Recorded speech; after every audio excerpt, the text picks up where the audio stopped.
8 তারিখে সরকার গঠন হলো, আমি তো নাগরিক হিসেবে হাজার আমার সমালোচনা হোক, আমি জানতে চাই বিএনপির কেন্দ্রীয় নেতৃবৃন্দের কাছে, সব দলের নেতাদের কাছে, আপনারা এই সরকার গঠনে কি কি পরামর্শ দিয়েছিলেন? মাথায় পেতে নিলাম। এনারাই 5ই আগস্ট পর্যন্ত আমাদেরকে হিরো মনে করত। আওয়ামী লীগের বিএনপির দল এবং নেতা কর্মীদের সাংঘাতিক একটা জায়গায় মিল। যতক্ষণ তাদের পক্ষে বলবেন ততক্ষণ খুব ভালো মানুষ, যখন তাদের মতের পছন্দ হবে না ততক্ষণ তারা খারাপ না। রাজনৈতিক দলগুলো ওয়াদা ভঙ্গ করেছে, 72-এ করেছে, 91-তে করেছে। শেখ হাসিনা 2008-এ জিতে ডেপুটি স্পিকার বিএনপিকে দিতে চেয়েছিল। প্রথম 1 মাস শেখ হাসিনা যত সুন্দর সুন্দর কথা বলেছিল, এত সুন্দর কথা ইউনূস সাহেব এখন বলে না। এটাই প্রমাণ হয়, আপনি যে প্রশ্ন আছেন, আপনার প্রশ্নের মধ্যেই, মনির ভাই এবং পলাশ ভাই মনোযোগ দিয়ে একটু শোনার জন্য অনুরোধ করছি, আপনার প্রশ্নের মধ্যেই উত্তর নিহিত আছে। সরকার কোনো সিদ্ধান্ত নেওয়ার আগে পররাষ্ট্র উপদেষ্টার এভাবে কথা বলা ঠিক হয়নি। এর দায়বদ্ধতা কোথায় হবে? ঠিক যেরকম আমাদের 2 দর্শক বন্ধু, এক দর্শক বন্ধু বলল যে আমি নাকি বলেছি আজকের আলোচনায় যে বিএনপি এই আন্দোলনে ছিল না। অদ্ভুত ব্যাপার। আমি যে সংগঠন করি, সুপ্রিম কোর্ট বারের সংবিধান কমিটি এবং বিএনপির আইনজীবী সংগঠন জাতীয়তাবাদী আইনজীবী ফোরাম, আমরা সবাই মিলে ইউনাইটেড লয়ার্স ফ্রন্ট করেছিলাম। আমি তার অন্যতম কেন্দ্রীয় সমন্বয়ক ছিলাম। ডিভিশনাল সহ জেলা জেলা শহরগুলোতে ট্যুর করেছি। ময়মনসিংহে গেলে আওয়ামী আইনজীবীদের গুন্ডাদের হাতে আহত হওয়ার উপক্রম আমাদের নেতৃবৃন্দ, মামলা হয়েছে, জামিনের দরখাস্ত হয়েছে, কে অস্বীকার করছে? আজকে তো কয়েকটা বিষয় খুব বলা পরিষ্কার, সেটা হচ্ছে 9 মাসে যে কাঙ্ক্ষিত সংস্কারগুলো দরকার ছিল সেই সংস্কারগুলো এই সরকার করেনি। এই সরকারের প্রথম সমালোচনা আমার জানা মতে আমরাই কয়েকজন করেছি। কিন্তু আমাদের আওয়ামী লীগ আমলেও যেরকম, পরে তো আপনার কাছে আপনার টিভিতে আসতো না, কারণ তারা ক্ষমতার মধুতে এত ব্যস্ত ছিল আর টকশো এসে বিরোধিতা করার প্রয়োজন মনে করেনি। কিন্তু আমি আপনার টকশো না, অনেক টকশোগুলোতে আমি মনির ভাইয়ের দৃষ্টি আকর্ষণ করছি যে আপনার দলের সমর্থকদের এখনই এত রেস্টলেস হয়ে গেছে মনির ভাই, এইটা বিএনপির জন্য ভালো ফল বয়ে আনবে না। এখনই এত অস্থির হয়ে গেলে, এখনই দ্বিমত শোনার অভ্যাস না হলে, তারেক রহমান সাহেব যেটা বলছে আর বিএনপির মাঠে যে অ্যাটিটিউড, আকাশ পাতাল তফাৎ। বুকে হাত দিয়ে বলুক সবাই। আর আমি তারেকটা মনে করি মনির ভাই, এই সরকারের বিরুদ্ধে আপনার আন্দোলন করা ছাড়া দ্রুত নির্বাচন আপনি আদায় করতে পারবেন না। এবং সেটা করতে গেলে মনির ভাই, অ্যাটর্নি জেনারেল অফিস থেকে শুরু করে বিভিন্ন বিশ্ববিদ্যালয় প্রশাসন সহ বিভিন্ন স্কুল, কলেজ, মাদ্রাসা, ইউনিভার্সিটির গভর্নিং বডিগুলোতে আপনাদের দলের যত নেতাকর্মী প্রোভাইডেড হয়েছে সবাইকে পদত্যাগ করতে হবে, করে আপনি এই সরকারের বিরুদ্ধে দ্রুত আন্দোলন শুরু করেন। এবং সংস্কারযুক্ত নির্বাচনের আন্দোলনে আমি একজন সাধারণ মানুষ, আমি থাকলেও আপনাদের লাভ ক্ষতি নাই, না থাকলেও লাভ নাই। সমর্থক সরকারের বিরুদ্ধে কেন আন্দোলন করবে? না না, কারণ তো অলরেডি তো সবাই বলছে। কালকে আপনার কোন এক টকশোতে দেখলাম 111 নাকি ডক্টর ইউনূস এনেছিল, বিএনপির এক কেন্দ্রীয় নেত্রী বলল। অদ্ভুত ব্যাপার।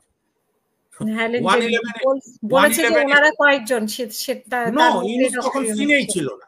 ইউনূস সাহেবের কাছে বরং গিয়েছিল আর্মি, 10 ঘন্টা বসেছিল। ইউনূস বলছে আমি এর মধ্যে করব না, আমি হব না।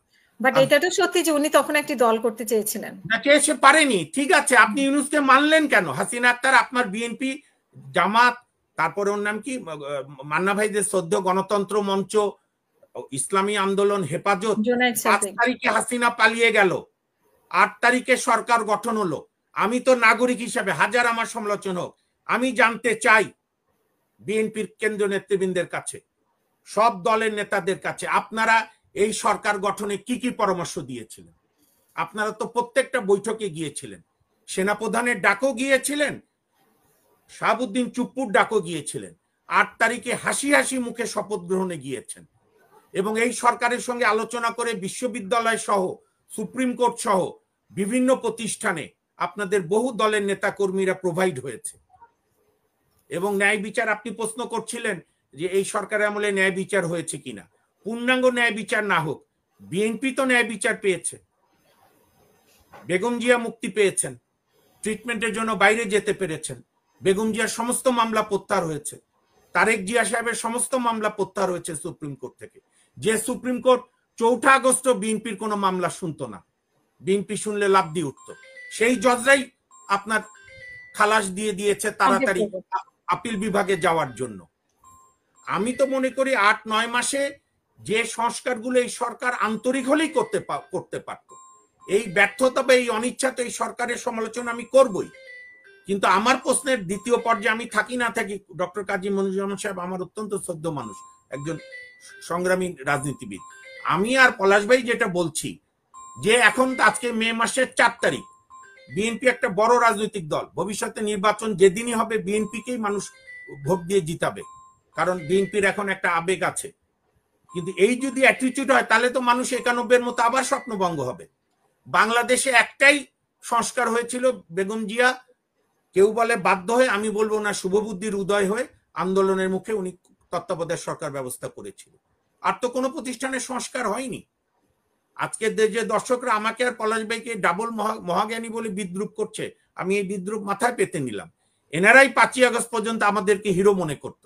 আওয়ামী লীগ আর বিএনপির দল এবং নেতা কর্মীদের সাংঘাতিক একটা জায়গায় মিল, যতক্ষণ তাদের পক্ষে বলবেন ততক্ষণ খুব ভালো মানুষ, যখন তাদের মতের পছন্দ হবে না ততক্ষণ তারা খারাপ। এটা শুধু বিএনপি আওয়ামী লীগ না, এটা সবারই। আপনি দেখেন এনসিপির ব্যাপারে যদি কেউ দেখে, সব দল তো আমরা ভোটের বাজারে অত দাম নাই।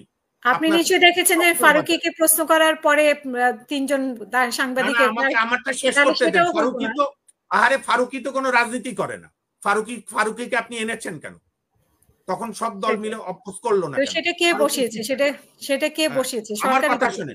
হ্যাঁ, তো এই সরকার 8ই আগস্টে এই বিপ্লবী সরকার হলো না কেন? 8ই আগস্টে সব দল থেকে লোক দিয়ে অ্যাডভাইজার দিলেন না কেন? 5 তারিখ না রাজনৈতিক দলগুলো শখ ছিল, বুঝতে পারেনি শেখ হাসিনা 5 তারিখে পালাবে। তারপরে তো 5, 6, 7, 8 3 রাত 4 দিন আপনাদের সামনে সুযোগ ছিল। কি প্রস্তাব দিয়েছিলেন? কি অ্যাডভাইজার নিয়োগ দিয়েছিলেন? বা আমাদের সুপ্রিম কোর্ট সহ আইন অঙ্গনে তো আসিফ নজরুলকে মনে করে অঘোষিত বিএনপির আইনমন্ত্রী। প্রথম দিকে সব দল থেকে নিল, এখন তো শুধু বিএনপির লোকদের নিচ্ছে আর জামাতের লোকদের। তাহলে কোথায় সুযোগ হচ্ছে না? হ্যাঁ, সেন্ট্রাল নেতারা বিএনপির কোথাও ক্ষমতা ভোগ করতে পারছে না। জেলাগুলোতে যান না, উপজেলায় যান না। আমরা তো আকাশ থেকে আসিনি, লন্ডনে থাকি না আপনার মতো ভালো জায়গায়। আমি আমার প্রিয় মাতৃভূমিতে থাকি, প্রতিনিয়ত মাটির সঙ্গে যুক্ত। কান পেতে খবরগুলো নেন না, আপনি অনুসন্ধিৎস আপনার একটা টিম পাঠান না জেলায় থানায় কারা কি করছে। সুতরাং আমরা নির্বাচন, আমি মনে করি ডিসেম্বরে নির্বাচন সম্ভব। মে থেকে সেপ্টেম্বরের মধ্যে বিচার বিভাগে এই কয়টা সংস্কার, নির্বাচন কমিশনে এই কয়টা সংস্কার, দুর্নীতি দমন কমিশনে এই কয়টা সংস্কার, পুলিশের এই কয়টা সংস্কার। এটা বিএনপি একটা কনভেনশন করে প্রস্তাব দেয় না কেন যে আমরা ইলেকশনের আগে মনে করি এই 8টা বা 9টা সংস্কার হবে? আর আওয়ামী লীগের বিচার কাজ স্লো কেন? আচ্ছা, বিএনপিতে আমি একটাও দাবি দেখি না যে দুর্নীতিবাজ ব্যবসায়ীদের বিচার। যে ব্যবসায়ীরা বলছিল প্রথমত আমি শেখ হাসিনাকে চাই, পলাশ ভাই বলেনি শেষ পর্যন্ত আমি শেখ হাসিনাকে চাই। আবার এক শাহ আলম বলেছিল মৃত্যুর পরও আমি শেখ হাসিনাকে চাই। সেই শাহ আলমের বসুন্ধরা গ্রুপে মনিরুজ্জামান ভাইদের সাংস্কৃতিক দলের নেতা, কি নাম যেন, সে তো ওইটার এখন ডেপুটি ম্যানেজিং ডিরেক্টর। ছোট দেশ তো, সব খবর আসে, এই জন্য আমাদের দর্শকরা উত্তেজিত হয়ে যায়। আমার আর পলাশ ভাই আমাদের কাজ হচ্ছে আয়না দেখানো, তাতে গুলি আসুক। আর বিএনপি না তো, সেখানে তো এই বসুন্ধরার সাথে এনসিপির কথাও শোনা যায়, জামাতের কথাও শোনা যায়। সবাই দায়, আপনি খালি বিএনপিকে নিচ্ছেন কেন? সবাই তো নিচ্ছে। হ্যাঁ, সবাই নিচ্ছে। আপনি আজকে 71 টিভির যে সিইও সে বিএনপি, তাকে বিএনপি নেতারা দায়িত্ব দিয়েছে, কিন্তু 71 টিভির সংস্কার কোথায়? টিভিগুলো তো এখন কোথায় জনগণের মিডিয়া পরিণত হলো? আমি একটু হেফাজত নিয়ে শুনতে চাই, এগুলো মানে সংস্কার নিয়ে তো বলেছেন। আমি আবারও শেষ করি, আমি এখনো প্রত্যাশা করি বিএনপি রাজনৈতিক দল হিসাবে, গণতন্ত্র মঞ্চ, জামাত, অন্যান্য দলগুলো তারা ইচ্ছা করলেই 5 দিনের মধ্যে বলতে পারে নির্বাচনের আগে এই 8টা সংস্কার ইউনুস সাহেব আপনি করেন, এবং তারপরে অক্টোবর থেকে নির্বাচনী শিডিউল দেন। 3 মাস বোধহয়, 3 মাস সময় লাগে অথবা 120 দিন, জানুয়ারির মধ্যে নির্বাচন করেন। আমরা তো সংস্কার দেখছি না। কারণ কি? বাংলাদেশের মানুষের স্বপ্নভঙ্গ আছে তো। এবারই তো প্রথম না রাজনৈতিক দলগুলো ওয়াদা ভঙ্গ করেছে। 72-এ করেছে, 91-তে করেছে। শেখ হাসিনা 2008-এ জিতে ডেপুটি স্পিকার বিএনপিকে দিতে চেয়েছিল। প্রথম 1 মাস শেখ হাসিনা যত সুন্দর সুন্দর কথা বলেছিল, এত সুন্দর কথা ইউনুস সাহেব এখন বলে না। কিন্তু আমরা তো ক্ষমতায় যাওয়ার আগে একটা দেখি, ওই যে পেপসির মতো ভোটের আগে। অসংখ্য ধন্যবাদ মামুন ভাই। এখন হেফাজত নিয়ে বলি, হেফাজতের দাবি থাকতেই পারে।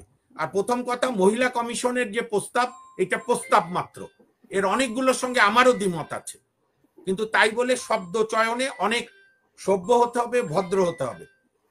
এবং রাজনৈতিক কারণে হেফাজতকে আওয়ামী লীগও ব্যবহার করেছে। বেগমজিও 5 মে বলেছিল সারা দেশবাসী নেমে যান হেফাজতের পক্ষে, সেই হেফাজত আওয়ামী লীগের সঙ্গে আপোষ করেছে। কাজী রাজনৈতিক দলগুলোর হাই মোরাল নেওয়ার অধিকার কোনো রাজনৈতিক দলের নাই। স্বপ্নভঙ্গ, নির্বাচনে যাওয়ার আগে একটা কথা, ক্ষমতায় গিয়ে আরেকটা কথা, এই কাজের দীর্ঘ অভিজ্ঞতা আছে বলেই আমাদের বক্তব্য একটা সংস্কারের ন্যূনতম লিখিত এগ্রিমেন্ট করে মানুষ নির্বাচনে যাবে সব দল, তারপরে ক্ষমতায় গিয়ে ওয়াদা ভঙ্গ করলে আবার জনগণ রাস্তায় নামবে। বাংলাদেশে তো আন্দোলনের দেশ, বারবার রক্ত দেয়। শোনেন, আমি শেষ করি একটা কথা বলে।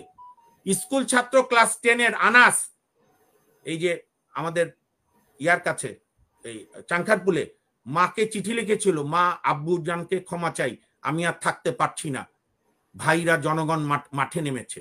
আনাস মন্ত্রী হতে চাইনি ভোটের মাধ্যমে, আনাস উপদেষ্টাও হয়নি, আনাসরা চেয়েছিল রাষ্ট্র মেরামত হোক। সেইটার কাজ কদ্দূর, আমি বরং আপনার একজন অনুরক্ত হিসাবে, একজন সামান্য নাগরিক হিসেবে অনুরোধ করব, আপনি এরপর থেকে সেক্টর ওয়াইজ সংস্কারের প্রস্তাব নিয়ে আলাপ করেন, সব দলের প্রতিনিধিদের ডাকেন, বর্তমান সরকারের লোকদেরকে